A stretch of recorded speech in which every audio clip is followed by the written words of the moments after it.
What problems are troubling you? What's frustrating you, bothering you, worrying you? Want solutions? Want answers? Welcome to Here We Come to Save the Day, hosted by David Adelson.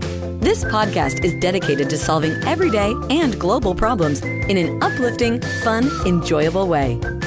There is a solution to whatever's troubling you.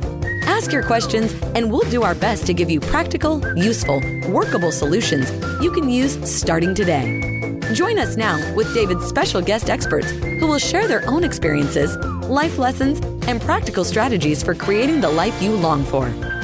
Start living your best life today, right now, with David Adelson and friends.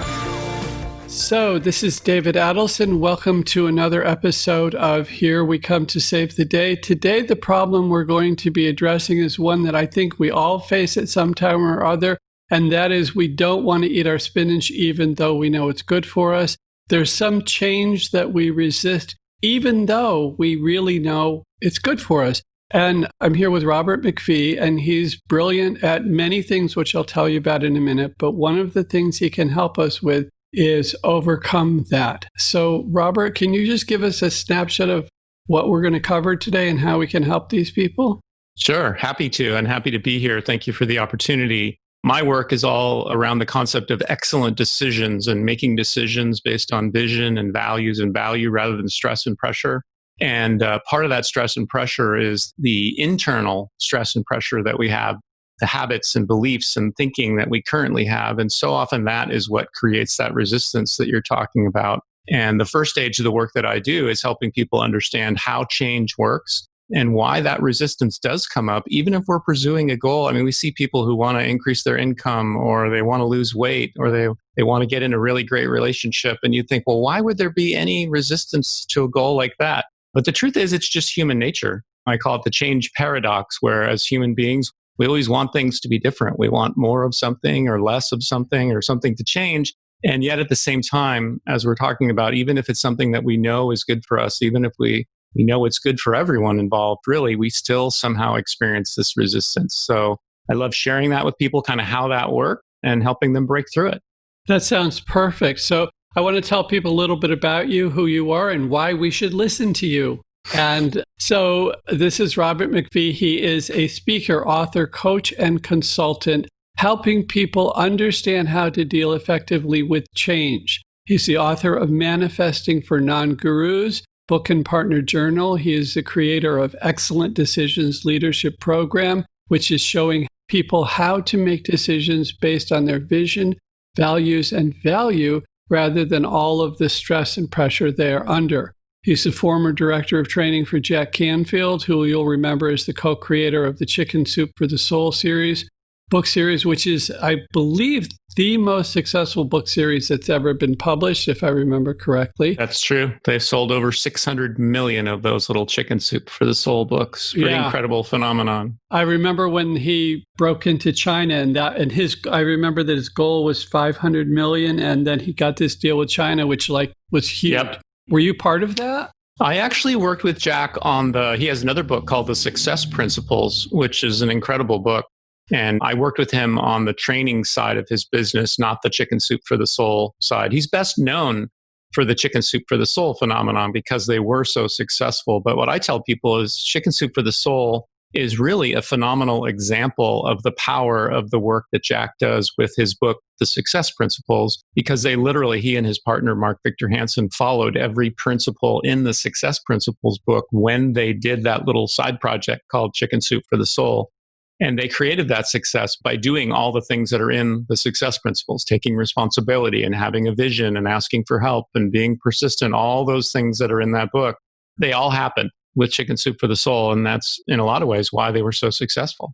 Yeah, it's very interesting because I have several friends who became best-selling authors because they were they helped co-write. Yeah, the co-author model. Yeah. And they really, I think if they didn't create it, they refined it in a really powerful way and made it obviously work on a very large scale to create the success that they did. Yeah, I have several close friends who they launched their career when they did one of the Chicken Soup for the Soul series. Actually quite amazing. And they've really done well with platform, starting with that platform. You are also a founding member of Transformational Leadership Council. You're a co-founder of the Southern California Association of Transformational Leaders, which are two groups of the world's leading authorities in personal and professional development. So, and you have your own podcast?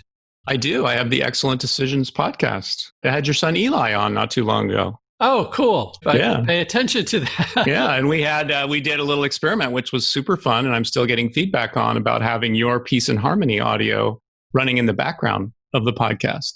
Oh, so, great. I look forward to hearing about that. Yeah. So as long as you mention it, I'm just going to mention it now and we'll take care of it. For those who are interested, we have the free download of Peace and Harmony, peaceandharmonydownload.com. It increases harmony and peace. It settles arguments. What some people have noticed is that it allows people to not feel the stress around them, which can help in decision making So just a cool thing. It's free. You don't even need to opt in. So anybody who's not playing it should create a pocket of peace around you and enjoy. But I want to get back to this whole thing, as I was talking about before we got on, this whole idea of resisting that which we know is good for us. And a lot of the people that I work with have known for seriously decades that the biggest block to my success is me.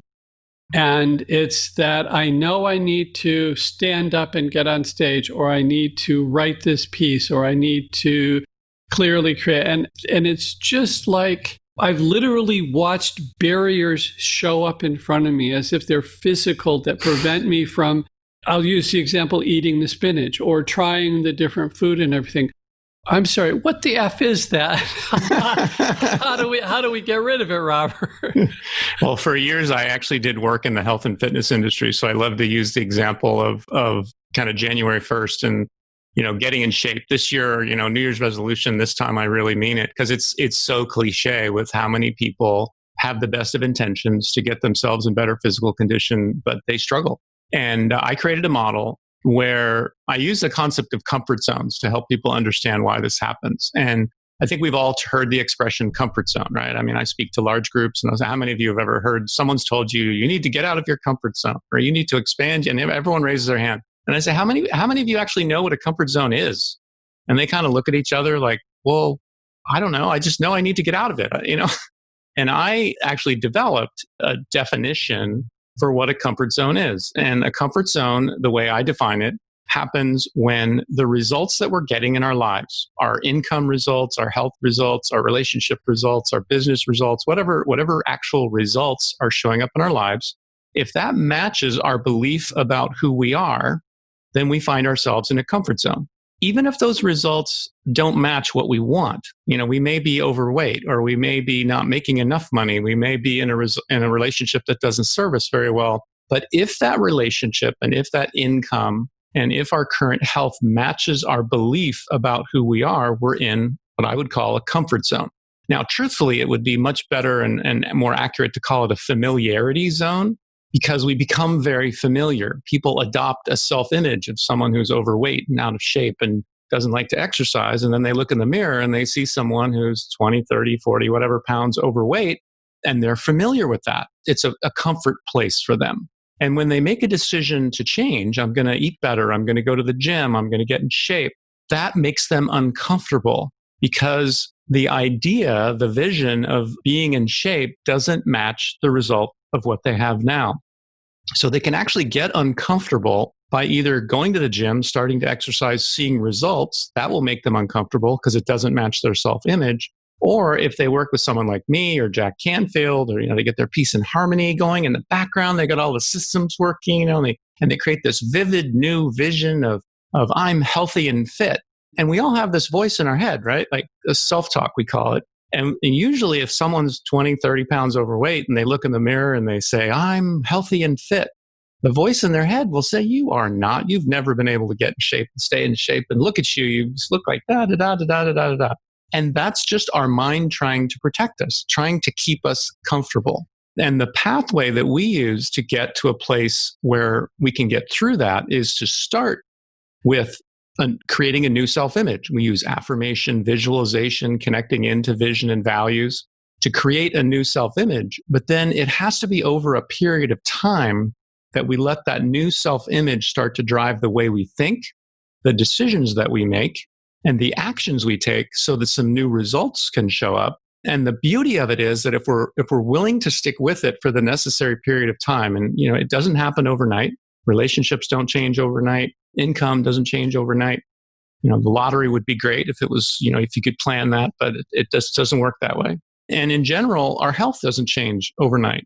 But if we are willing to create a new self-image, start thinking differently, getting ideas of actions we can take that would be different, make a decision to actually do something different, and then take that action and let the results come from the action, eventually we get to a point where we've literally created a new comfort zone because we started with a new self-image and we work through that pattern of thinking, decisions, and actions to get to new results that will match the new self-image. And again, in my experience, health and fitness is the perfect example because if my wife tells me I need to get in shape, external influence, and I say, okay, honey, I'll go to the gym, and I start exercising, I start losing weight, I start getting in better shape, that will make me very uncomfortable. And when I get uncomfortable, chances are I'll go right back to doing what I did before, which is, sitting on the couch and watching TV and eating pizza, whatever.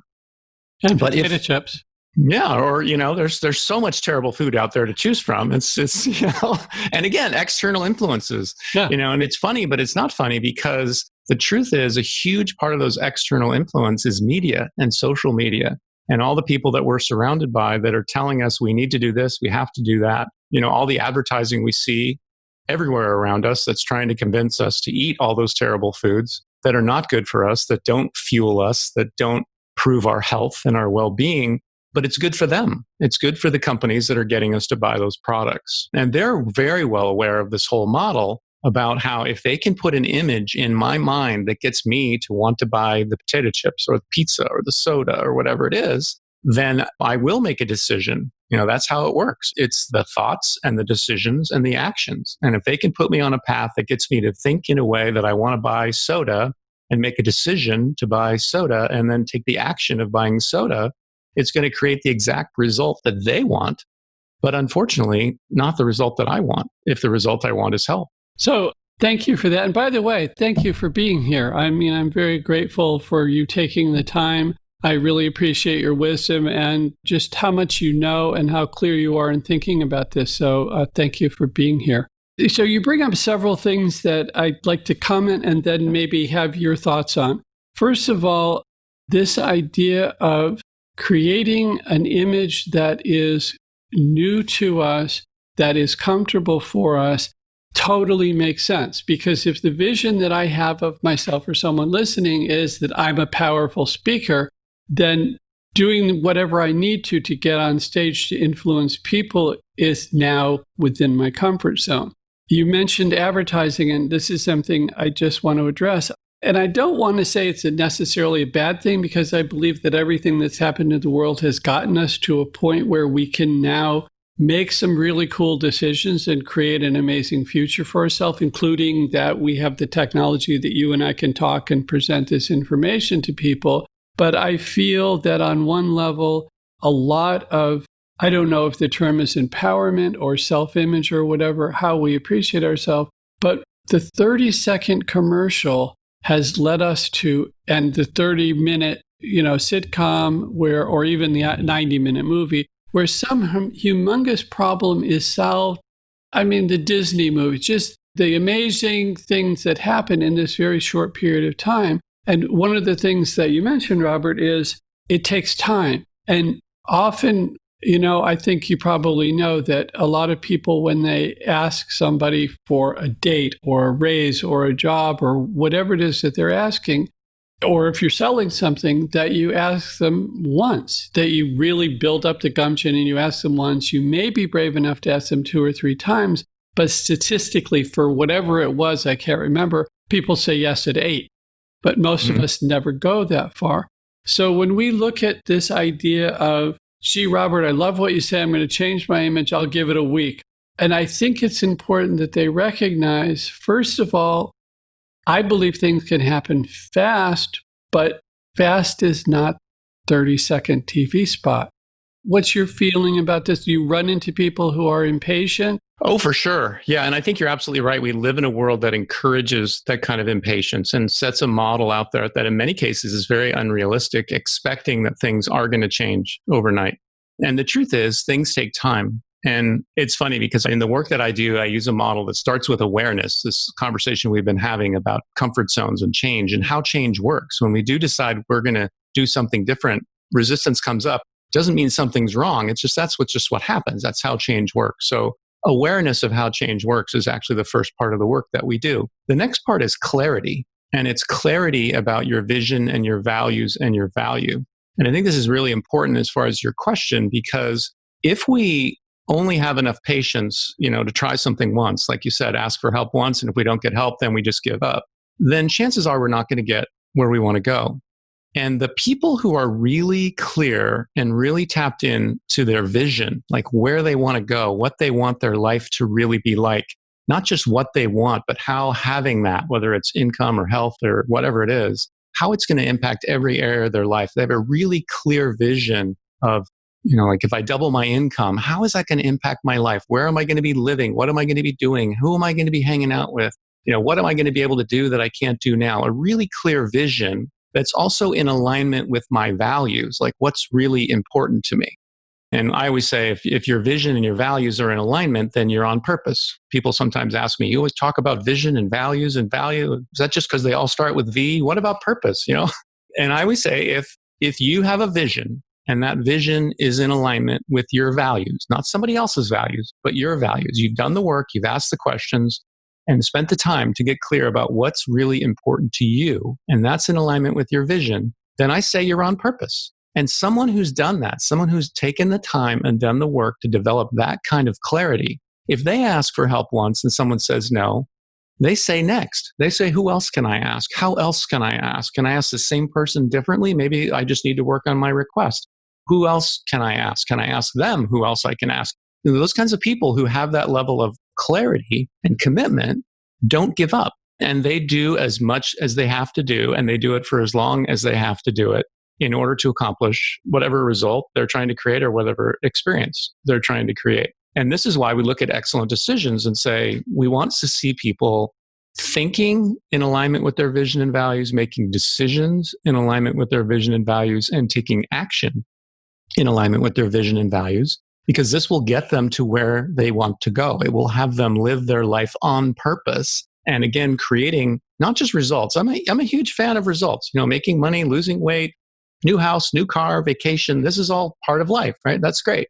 But what I really want for people more than anything else, and I have 3 kids. I always look at it through the lens of my kids. They're now older. As we're recording this, they're 22, 24, and 26. And I always say I had an unfair advantage as a parent because while they were growing up, I was working with Jack Canfield, which most people don't get to do. But they understand this whole concept of their having a vision and living their life on purpose and asking for help and communicating effectively and taking responsibility.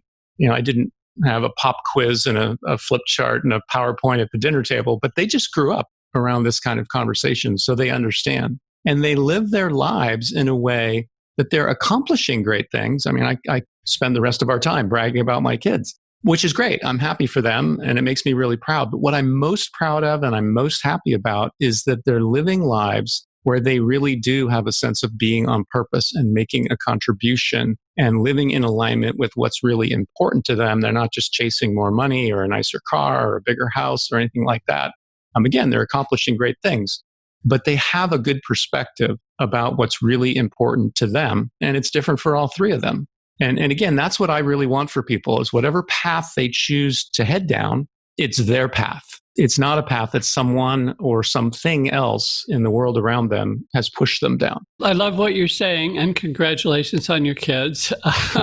And I know what you mean by just saying that influence is there, whether you're not necessarily sitting down and showing them at the dinner table, here's my flow chart, but just that. Tonight, chapter 6. Are you ready for the test? Yes. Saturday morning, instead of cartoons, you're getting, no. But here's the thing. There's a lot of exciting things that you're bringing up, Robert, that I really love you saying. I'm a huge fan of people being empowered. I'm a firm believer that everyone is one's own responsibility. And the choices that you have are way bigger than you think they are. And I love what you're talking about. There's a couple things. And what is the way that you talked about alignment with value and putting the whole thing together in purpose? Because a lot of people, the example you used is, if you double your income, what's that going to look like? And you painted a much bigger picture. And I think, again, a lot of people want to double their income because they think they should double their income. And they don't do anything more than, I want to double my income. I'm told that if I double my income or I get the promotion or whatever, that I'll be happy. The wedding at the end of the Disney movies. So they don't really put it together. And the result of this is they're not necessarily happier if they double their income. And you mentioned the lottery. There are people who have won the lottery, and 6 months to a year later, their life is all the worse for it. There's all these studies about people because they didn't do exactly what you're talking about. They didn't change their vision of who they were. They thought that having the money alone would take care of it, but they didn't become someone who was capable of living comfortably. They didn't change their comfort zone. So Right. I love what you're saying about that. And I love what you said about how to change a person's comfort zone about over time. So what do you encourage people to do to help change their vision? Do you start with what's your motivation? Where are you? What are you looking at? Tell me where you begin if you're working with someone.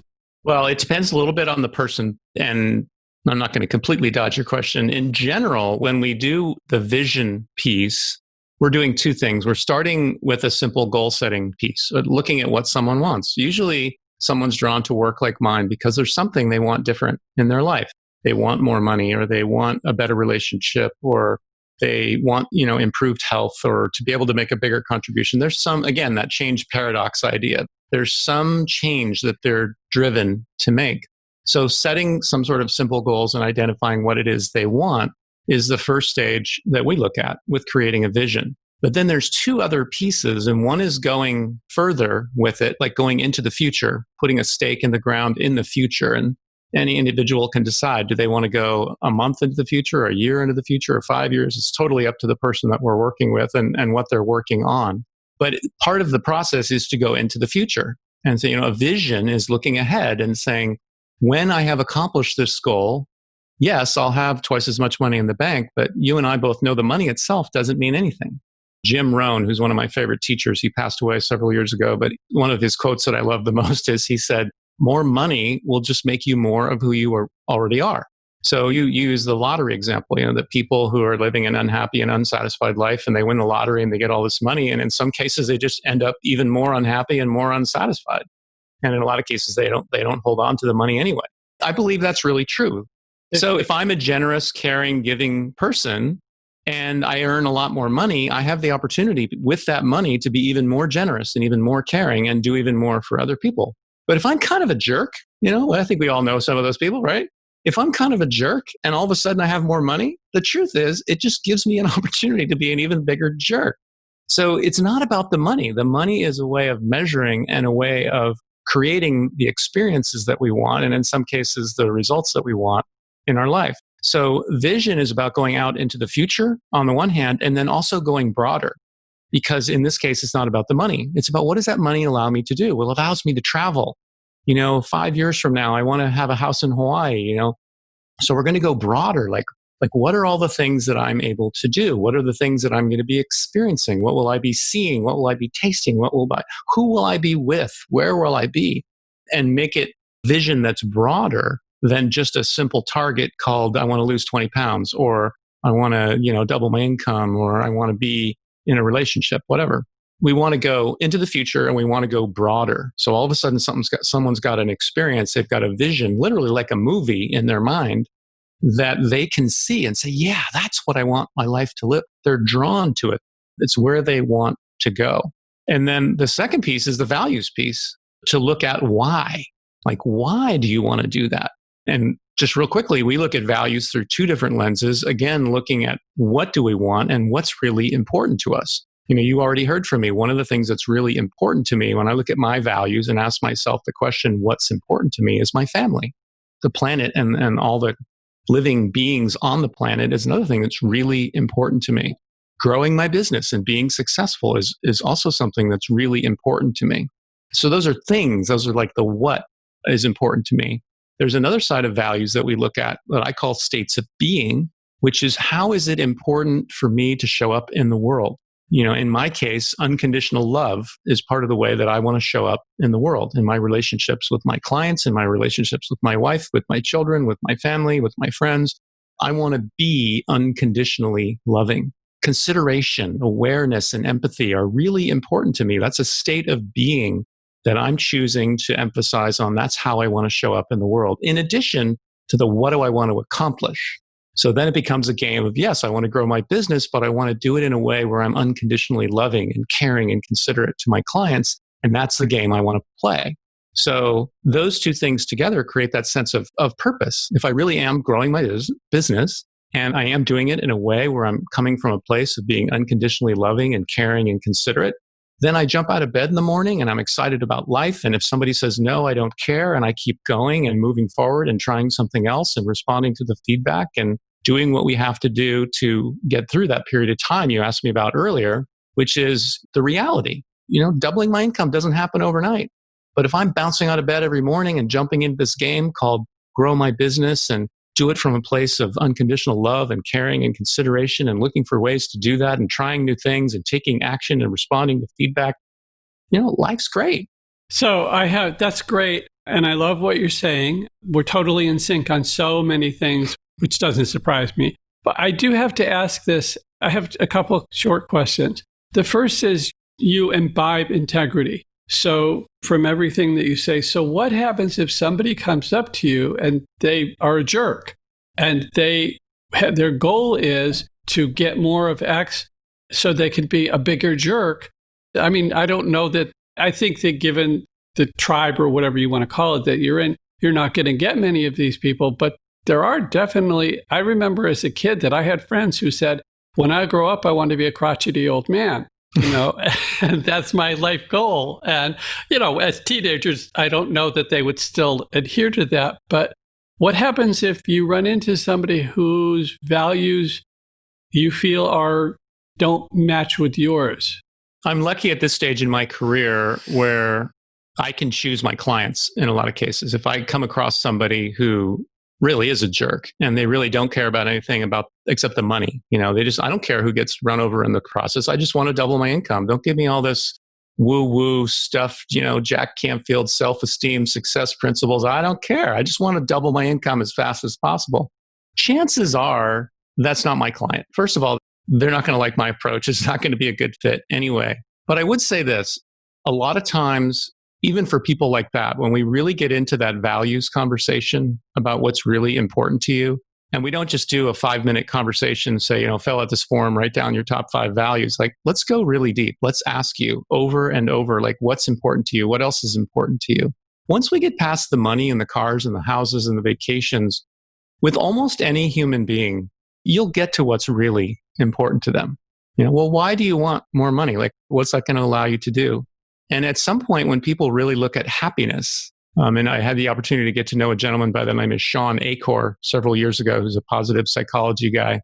And he uses a definition of happiness, which is actually the ancient Greek definition of happiness, which is the experience of joy while in pursuit of your potential. I say that all the time. I can't believe I stumbled over that. It's printed on the back of my business card.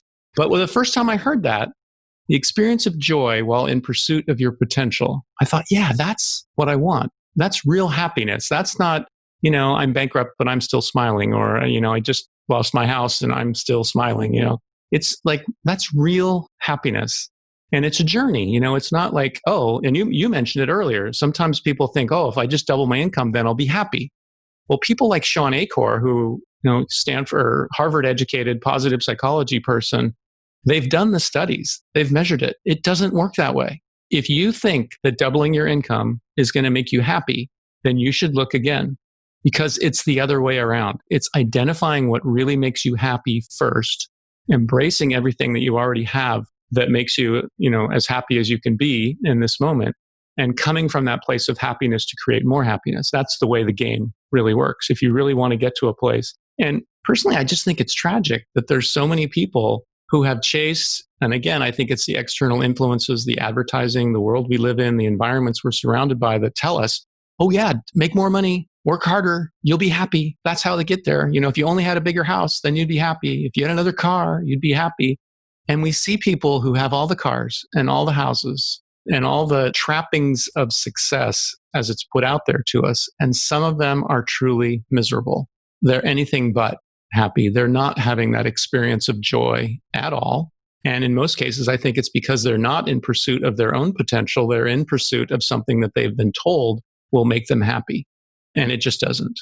So yeah, and I've talked about that years ago. It was based on, Disney and so many rom-coms and so many where getting married is what will make you happy, because the end of the movie is they got together, they got married. Right. Cinderella got married, Snow White got married. That all of them. That idea that they end up in a relationship and then they lived happily ever after. Well, it doesn't work that way. Are you familiar with one quote by Alan Watts where he talks about that because we go from first grade to sixth grade to graduate high school to graduate college to get a job, to get a promotion, to do all this, that we think life is striving for a particular goal, and that when we reach that goal, we'll be happy, what we're talking about here. But he said, but that's not the way life works. It's more like musicians. He uses the analogy of musicians play.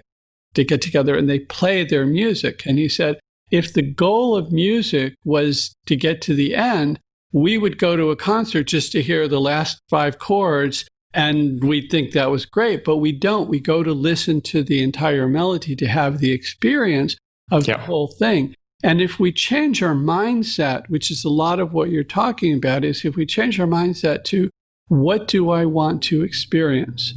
And a lot of the work that I do, and in the Forever in Flow program that I think you probably talked to Eli about, what we're talking about is making the choice of, who do I want to be? What do I want to experience now? And that determines how we show up and what we want to do. Does that make sense? It totally makes sense. And I think the example of the Disney movie and the princess marrying the prince and all that, I'm thrilled that model is really changing. And, I'm obviously not a woman, but for women, that's just a tragic model to set. It's somehow not only, it's one thing to be chasing the income that I have control over that process. And if it doesn't go the way I want, I can shift gears and do something differently. But when you're relying on another person for your happiness, it's just an unwinnable game. It's very, very difficult to think that that's going to work out. And yet you're right that for years and years, that was the model. Women would joke about, going to college to get an MRS degree, that they were not going for an education and a career and to find their own path. They were just going to find the right man that they could latch onto that would create, quote unquote happiness.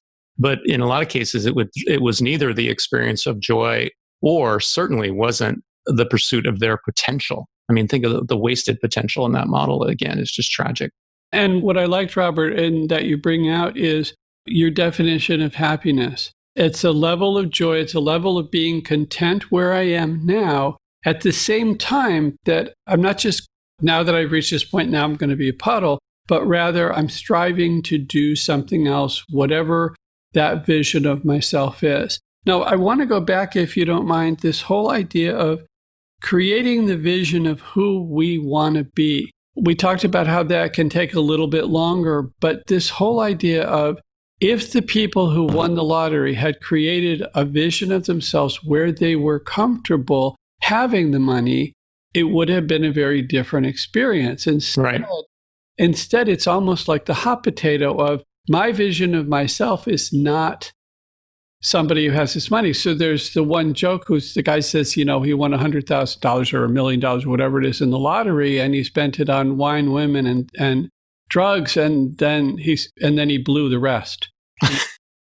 It's just like, yeah, okay. So, and I love the idea of asking the same questions again and again, because when I was in school for learning to write, one of the reporter techniques is you ask the same question again and again and again Mm-hmm. because the first time they answer it, it's a superficial one. And one of the exercises that we give people is, what do you want? What's important to you? We just say, make it write on the piece of paper what I want and then list everything. And then when you have that complete list, just check it off. I've got it all. Now, once I have that, what do I want? Right. And do that again. And then the same thing. And when you do it 4 or 6 times, then you're really starting to feel what it is that you want. I know one client we worked with, he said, well, I don't care about recognition. I don't care about money. I want to do the work in terms of service, which was what he lived, what he thought he was. But then when we went through this exercise, and the bottom of it was, I want to be recognized for my value. And part of that recognition is getting paid. And part of that recognition is saying, you're doing a good job. So I think a lot of us are, I want to say, fooling ourselves about what we want. I know a lot of people's vision of who they allow themselves to be is far too limiting. For sure. And we have a kind of a set point. And again, it brings us back to that idea of a comfort zone where chances are, if you look at the results you're getting right now, if you look at how much money you're making, if you look at how healthy you are, if you look at the quality of your relationships, you're pretty much looking right into the lens of what your current self-image is. So if someone's working in sales and they're selling, $100,000 every year, chances are that's their comfort zone. And it's not that they couldn't be making more or they couldn't be making less, but that's their comfort zone. And the truth is, and again, for most people, if they start making more money, it's weird. But why would that happen? An extra $50,000. Why would that make me uncomfortable? But it's because you have this current comfort zone of $100,000. I facilitate a game, an online game, a couple of times a year. It's called the Prosperity Game. And people who play the game get an email 3 days a week, every Monday, Wednesday, and Friday. For 4 weeks, they get an email with a check, a picture of a check in the email, and a link to a Facebook group. And they click over to Facebook and they answer 2 questions about their check.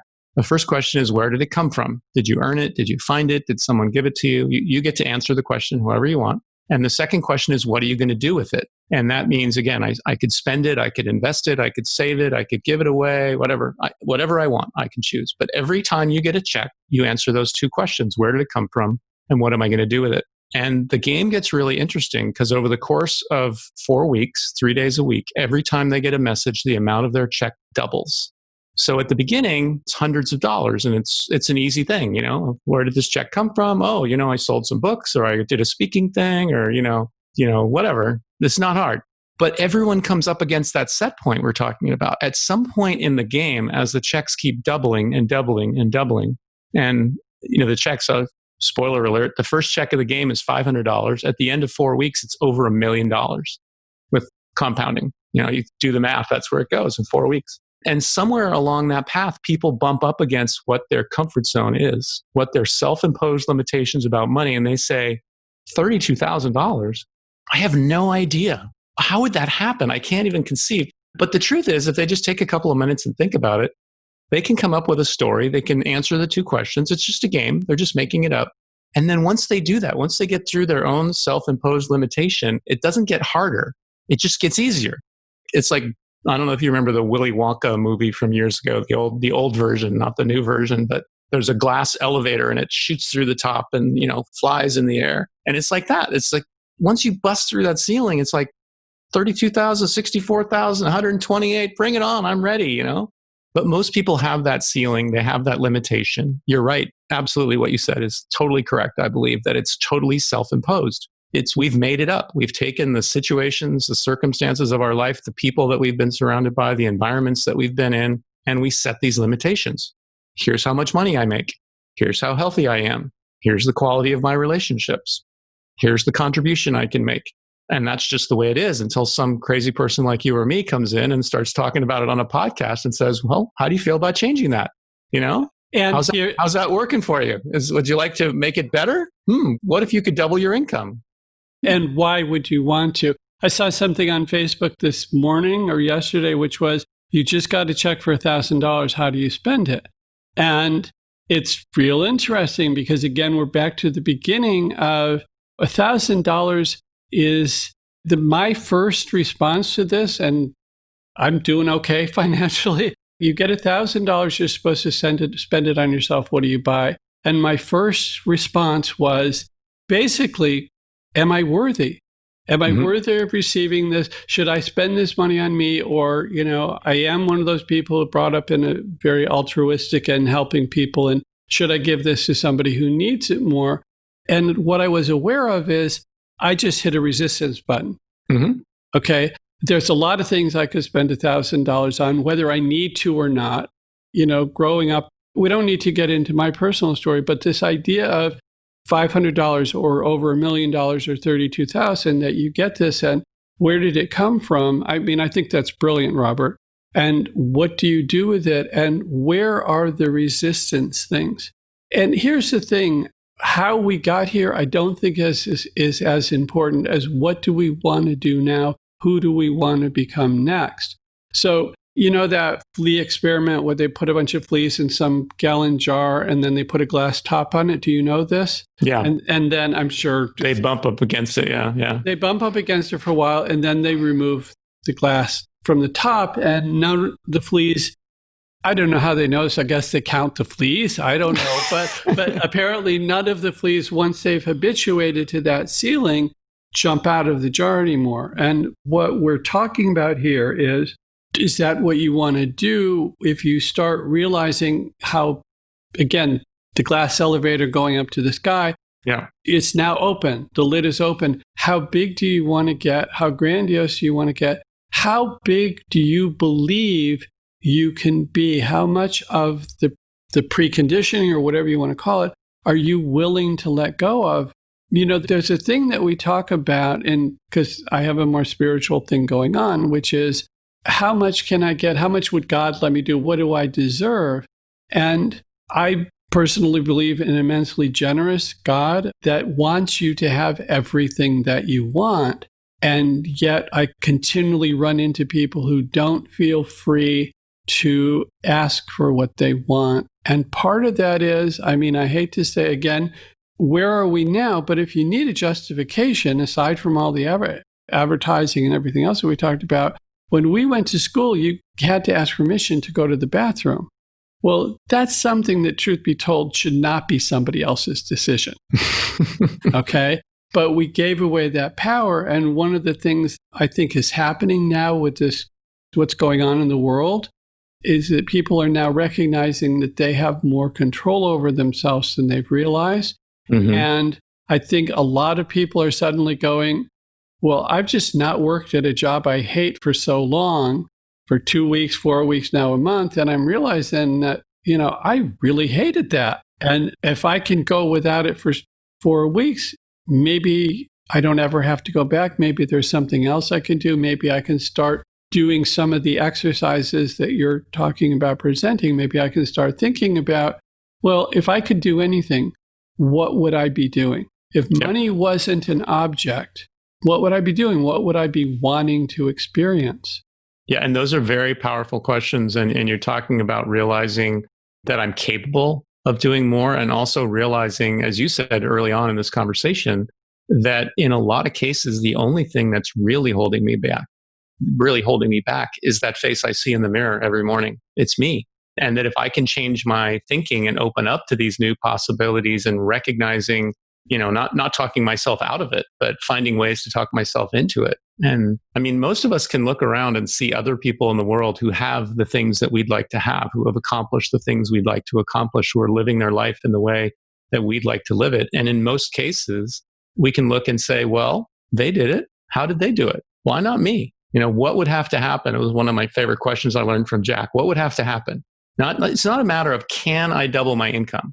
It's called what would have to happen for me to double my income? Now I'm in solution mode. Now I'm using this amazing mind that I have to not limit me and say, oh, no, you can't double your income. You've never been able to double your income. This is blah, blah, blah, blah, blah. It's going, that's an interesting question. What would have to happen? Well, you could have twice as many clients, or you could charge twice as much, or you could add a new product offering that was twice as valuable, or, and all of a sudden this amazing problem solving machine is helping us instead of trying to keep us in that comfort zone that we talked about early on. Yeah, I love that you said that. There was a book that I read years ago, and here's one of the things based on something you said earlier that I want to bring out. when people have the vision, just what you're talking about problem solving, when they have the vision of this is what I'm going to accomplish, then it no longer becomes, I'll ask the person once, it's, I'm going to accomplish this. Now, are you going to help or am I looking somewhere? It's a whole different ballgame of, I know I'm going to do this. Are you part of that solution? Are you part of the path or not? There was a book I read by, I think it was Robert Cosby or Crosby. He's the guy who built Avis up way back when. We're number 2. And he had this whole thing that I used for several years, which was a problem solving thing that you went through. And the key point of it was, whose mind do you have to change? What do they think now? What would it take to change them? And I can't tell you how many times when I looked at it and said, whose mind do I have to change? I realized mine. Oh, man. Yeah. It's so much better if I could change someone else's. Oh, it's not my mother. It's not my boss. It's not my wife. It's that I need to change my mind of what I'm capable of. And again, and then the question is, what needs to happen? Just exactly what you were talking about. What needs to change that will allow me to see a bigger vision of myself? And it is interesting, too, that the first response, I think the natural response when people realize that is kind of a blame game. Like, oh my God, I've been doing it wrong. I can't believe I did that. Blah, blah. But the truth is, it's one of the most powerful realizations that people can have. Like if you had to change someone's mind to get to where you wanted to go, of all the people whose minds you would want to have to change, it would be yours. Because, I mean, I've been married for 30 years. You don't change other people's minds, right? Like they are who they are. They do what they do. But once we realize that we really can change our thinking, change our vision, get clear about our values, just see things differently, it is a total game changer. And it is one of the most empowering awarenesses that people can discover for themselves. Yeah, I was, shall we say, a neat freak when I was younger. Everything had to be precisely where it was. I think they call it OCD these days. I don't know. But I was very neat. And Eli's mom, my first wife, was anything but. But she was an absolutely amazing woman. But I would come home and the kids would be everywhere and the living room would be a complete disaster. And I spent 4 years trying to change her. And then I realized one day, she's an amazing woman. She's doing so much. She's, raising the kids. I'm out working all day and everything. And I could continue making myself upset about the place being a mess, or I could instead be grateful and happy with what's going on. And so I made that decision. And then, I don't know, 6 months, a year later, my mother came to visit and my mother said, "Why do you allow this?" And I said, I made the choice. I could either keep grumbling about it or I could be happy. I chose to be happy. I think I want to address this lastly and then give you a chance to anything you want to bring up. But I think people think that changing themselves or changing their mind is very difficult. And I know that it's not as hard as people think.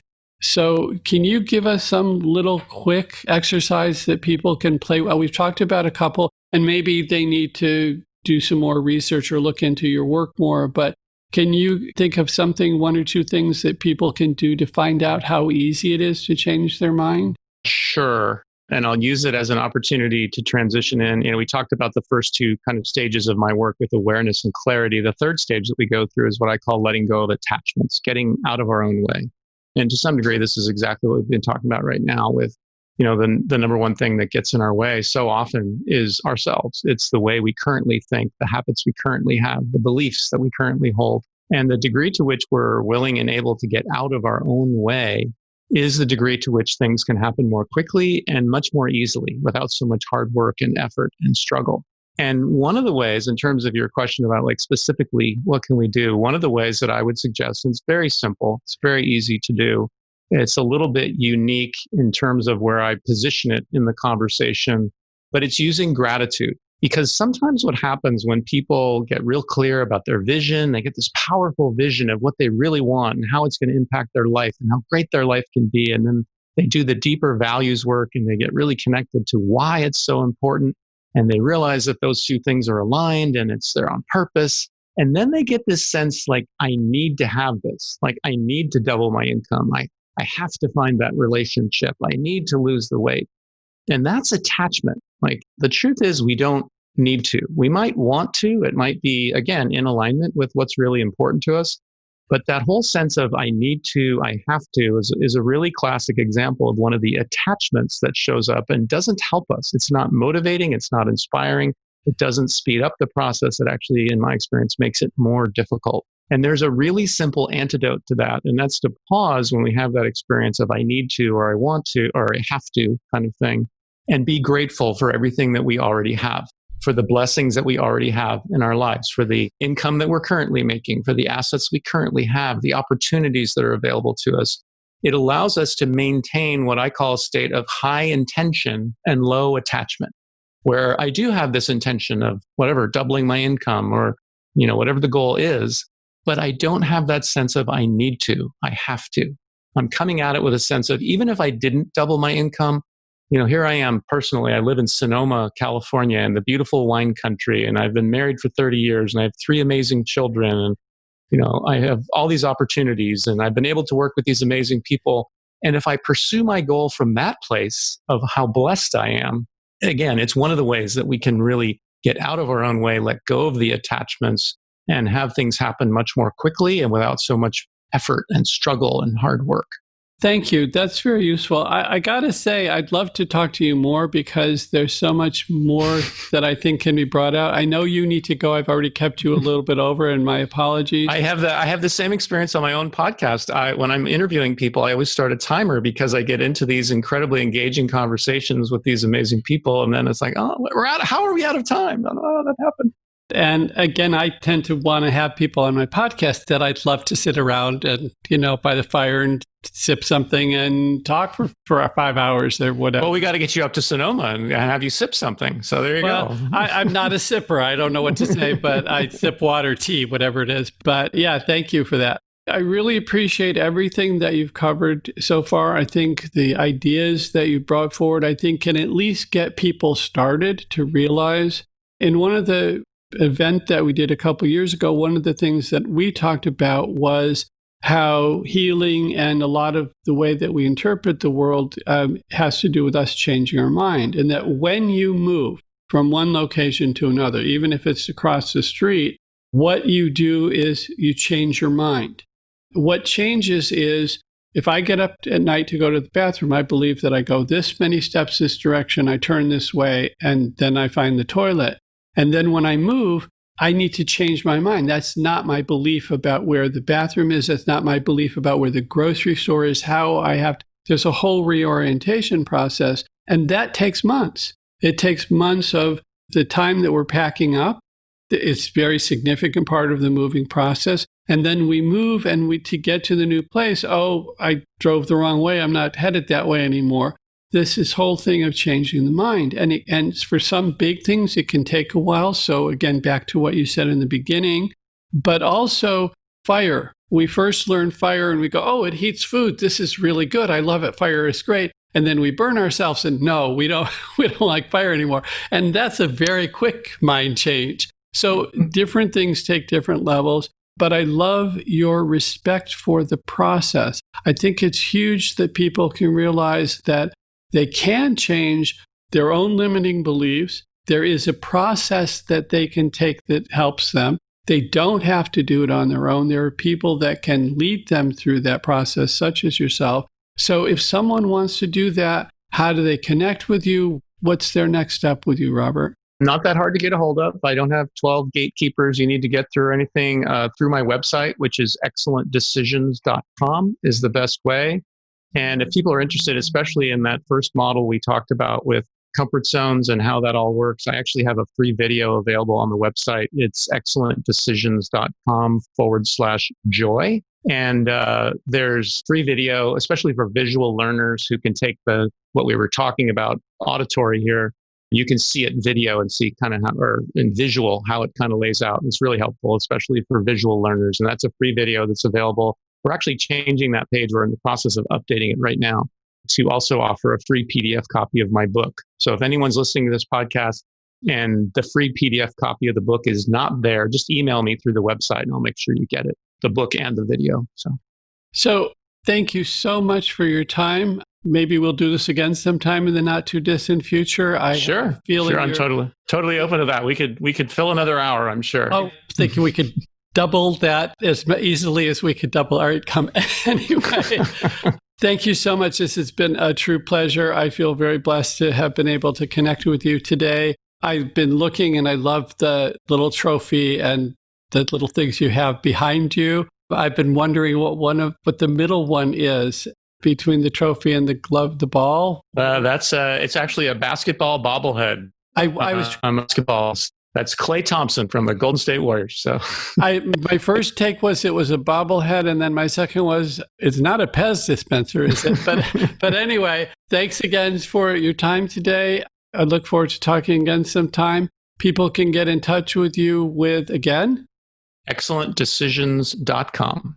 Okay, and all of the links will be in the show notes below, and I wish you great health and happiness and great success and good fortune in all of your endeavors. Thank you so much for your time today, Robert. Thanks for having me.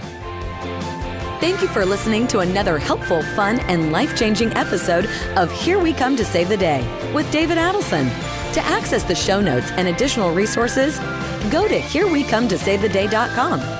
If you've enjoyed the show and find it helpful and fun, please leave us a review and share with a friend. Tell us issues troubling you or questions you have. We're here to help you. That's what Here We Come to Save the Day is all about.